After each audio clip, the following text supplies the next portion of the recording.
Bonsoir à tous et bienvenue à votre édition sur la télévision du Burkina. Voici les titres. Commémoration du Mouloud 2017 dans la nuit du 30 novembre au 1er décembre. La naissance du prophète de l'islam a été célébrée au Burkina Faso à l'instar d'autres pays. Dans cette édition, nous irons dans la province du Passoré où cette célébration marquée par des prières et adorations a été placée sous le sceau de l'entente et de la solidarité, et puis prévenir la torture et les traitements dégradants dans les brigades de gendarmerie au Burkina Faso. C'est ce à quoi veut parvenir le groupe de la Convention contre la torture, et pour cela, une rencontre a été organisée au profit des élèves sous-officiers de gendarmerie pour renforcer leurs connaissances sur les questions juridiques et partant la Convention contre la torture et les traitements dégradants.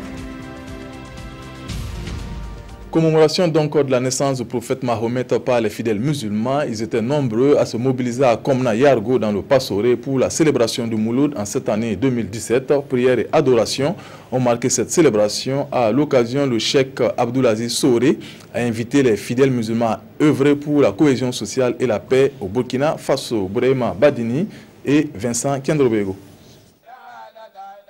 Les fidèles musulmans ont sonné le rassemblement par milliers à Komna Yargo, dans le Passoré, pour célébrer la fête du Mouloud.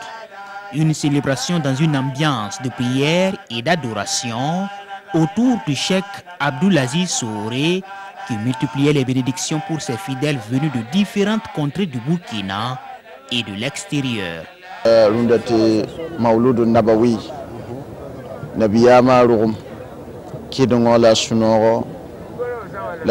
C'est un jour de commémoration de la naissance du prophète, ce qui nous a rassemblés ici. Cela nous donne l'occasion de chercher à comprendre ce qu'il nous convient vraiment de faire et de voir les bénédictions liées à une telle célébration. Les gens sont venus d'Afrique, d'Europe et d'Amérique, signe qu'ils comprennent vraiment l'importance du Mouloud.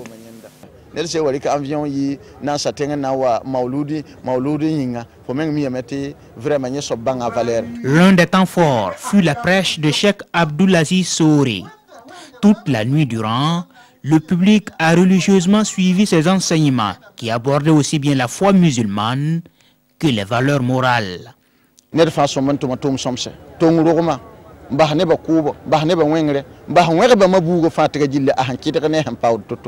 Il est bon que chacun abandonne toutes les mauvaises pratiques, le vol, le meurtre, la fraude. Nous devons toujours être gouvernés par de bons comportements. Et c'est ce que nous avons tenu à rappeler à tous.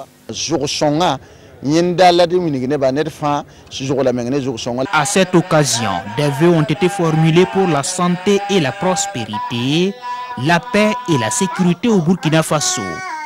Et le guide de la soirée, qui se démarque de tout extrémisme, a demandé aux fidèles de soutenir les autorités burkinabées par la prière pour faire face aux défis du moment. Le respect des couleurs et des symboles de la nation, gage d'une citoyenneté responsable et de l'unité nationale. Voici le thème de la 14e édition de la CENAC, la Semaine nationale de la citoyenneté. Cette édition a été marquée par l'instauration d'une journée du drapeau à Fada. Les autorités ont sacrifié à cet acte citoyen au gouvernorat de la région de l'Est. Seydou Ninkiema, Chantal Ouedrago. Autorités de la région de l'Est donnent ici le ton pour la célébration de la journée du drapeau. Le respect des symboles nationaux, une valeur en phase d'être bafouée. L'État, à travers un message, vient donc rappeler la nécessité du respect de l'emblème national. Très chers compatriotes, fils et filles du Burkina, jeunesse consciente, peuple du Faso, resserrons les rangs autour de notre drapeau. Protégeons-le, honorons-le, chérissons-le, défendons-le et surtout respectons-le. Notre drapeau, c'est le symbole de notre liberté, de notre union nécessaire pour avancer vers le progrès, vers un avenir où toutes les réussites sont possibles. Cette journée du drapeau s'inscrit dans le cadre de la Semaine nationale de la citoyenneté.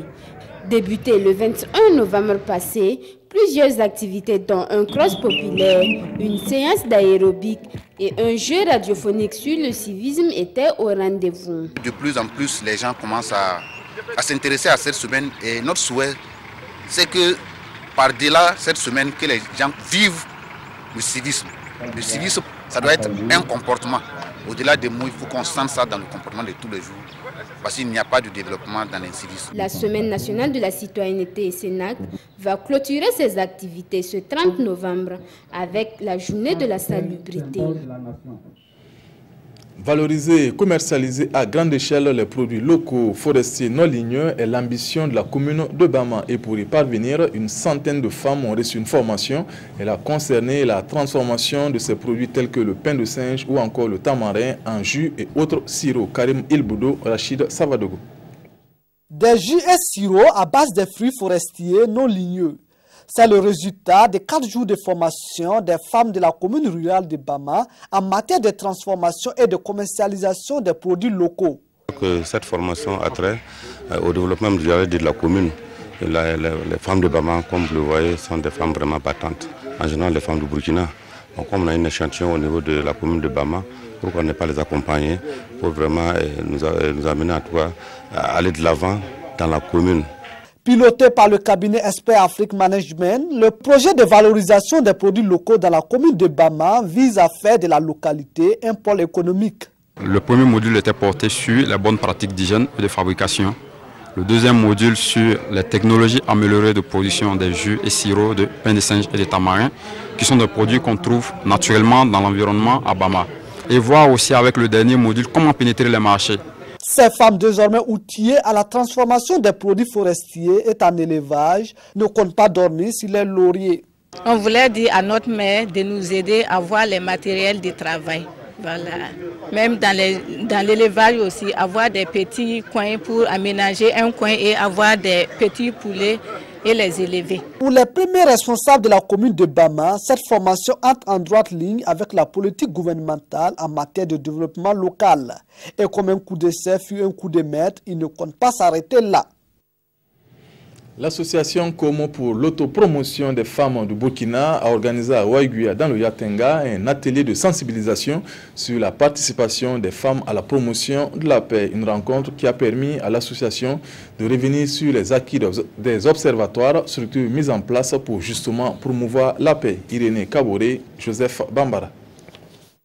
Femme et paix, c'est ainsi que l'on peut résumer cette rencontre. Consciente du rôle de la femme dans la société et de la place indispensable de la paix pour la survie de toute société, l'association Comme pour l'autopromotion des femmes du Burkina Faso a organisé cet atelier pour la participation de la femme à la promotion de la paix. Sensibiliser les populations pour l'implication des femmes. Parce que quand la femme est impliquée dans la gestion des conflits et dans la prévention, réellement, nous avons des acquis très visibles. Dans cette optique de prévention et de gestion des conflits, les responsables de l'association COM ont mis en place des structures dénommées observatoires. Composées des leaders religieux et coutumiers, de femmes et de personnes âgées, ces organisations ont un seul leitmotiv, la paix. Nous avons pu gérer 2 conflits familiaux. C'était 2 femmes qui ne s'entendaient pas à cause de leurs enfants. Nous avons pu gérer cette situation et puis maintenant les femmes s'entendent et puis il n'y a pas de problème. Secondo, nous avons pu gérer un conflit entre une femme et son mari. Cet atelier a été mis à profit par l'association COM pour faire le bilan du projet pour la promotion du leadership féminin dans la prévention et la gestion des conflits intercommunautaires dans cette commune de la province du Yatenga. Un bilan qu'il juge satisfaisant. Ce projet, lancé en décembre 2016, s'achève en cette fin d'année. La pratique de la torture est une réalité dans certaines brigades de gendarmerie au Burkina Faso, une situation due sans doute à la méconnaissance de la Convention contre la torture et les traitements dégradants par ses agents des forces de sécurité. Le groupe de la Convention contre la torture veut changer la donne. Il a initié une conférence publique à l'endroit des élèves sous-officiers de gendarmerie. Objectif, renforcer leurs connaissances juridiques pour prévenir cette pratique. Lamine Karantao, Moumouni Baro.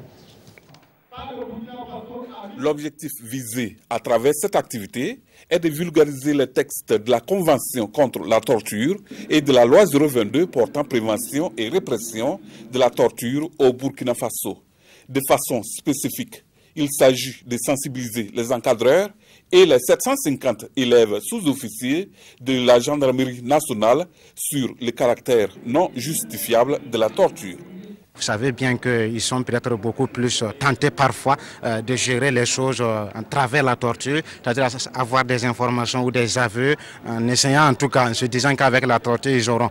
Et pourtant, c'est d'autres problèmes qu'on se crée, passant par la torture. Il y a d'autres pratiques, sinon d'autres moyens plus intéressants qu'on peut utiliser pour avoir ces informations. En effet, ces mécanismes nationaux de prévention de la pratique de la torture sont méconnus et peu utilisés aussi bien par les praticiens que les détenteurs des droits.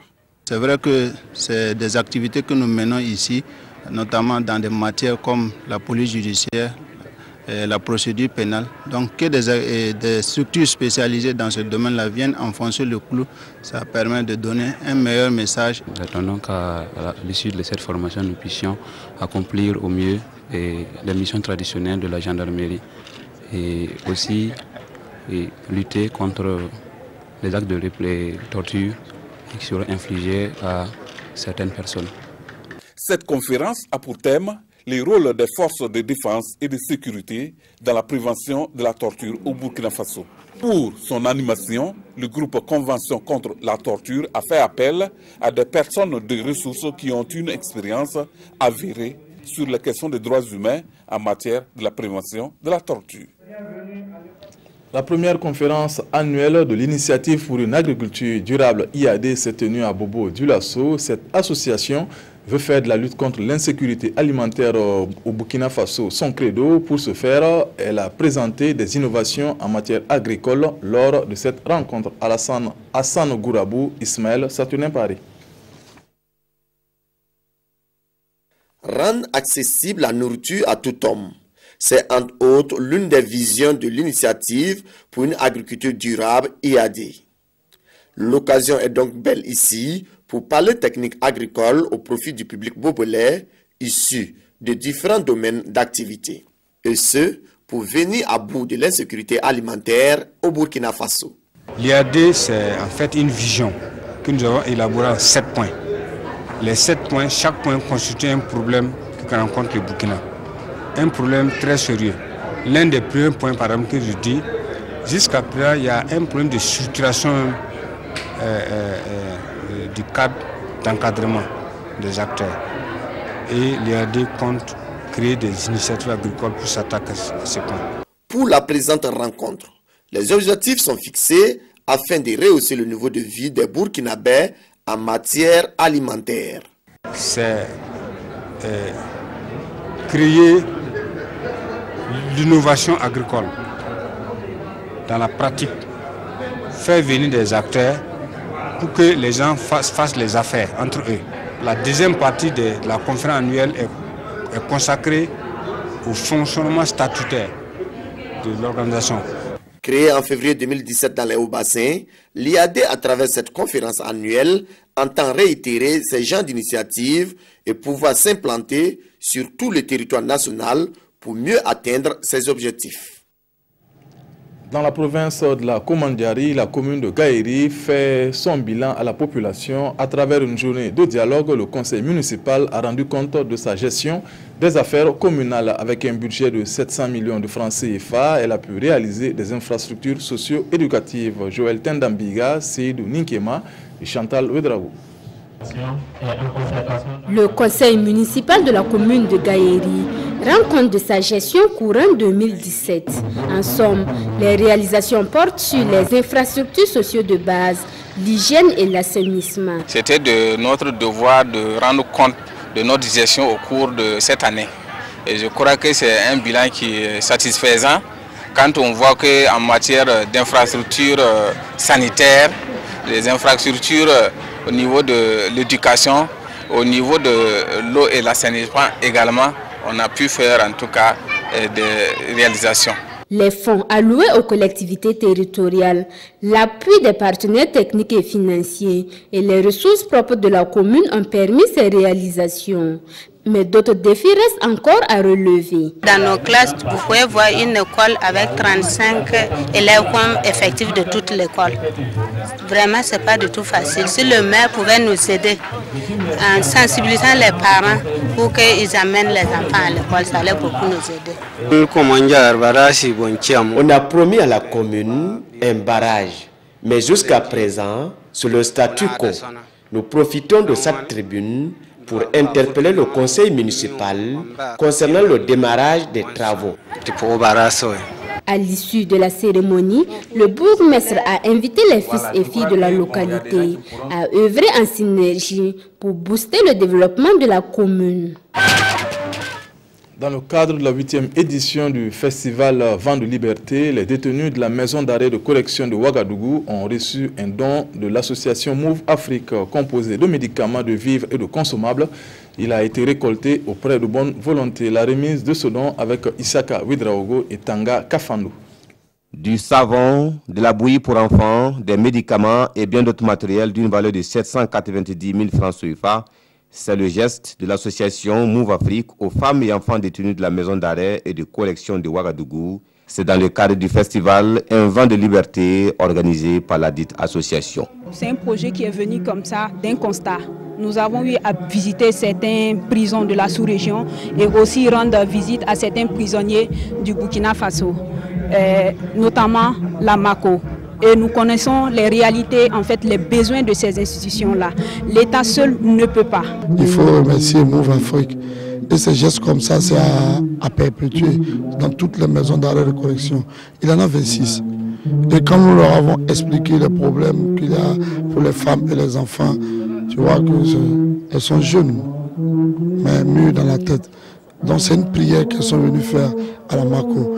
On invite tout le monde à prier. Il faut prier beaucoup, prier Dieu. Pour les responsables de la Mako, le geste vient à point nommé au regard de la vulnérabilité des bénéficiaires. Nous sommes très fiers qu'il y a des associations de ces gens qui prêtent toujours leur oreille dans ce monde qu'on dit qu'ils sont oubliés. Donner du savon à des détenus, ça va réellement contribuer à leur hygiène. Donner des vivres aux détenus, ça va contribuer à améliorer leur alimentation. Donc nous disons que nous ne pouvons dire que merci à cette association. Le matériel est le fruit de dons récoltés à travers les publications de l'association sur les réseaux sociaux et les contributions ont été faites à partir d'un compte ouvert pour les besoins de la cause. Move Afrique compte poursuivre son œuvre dans les maisons d'arrêt de Wayouguia et de Bobo Dioulasso. C'est la fin de cette édition. Merci de l'avoir suivi. Le 20h, c'est avec Fousseni Kindo. Bonne suite de programme sur la RTB. Bonsoir.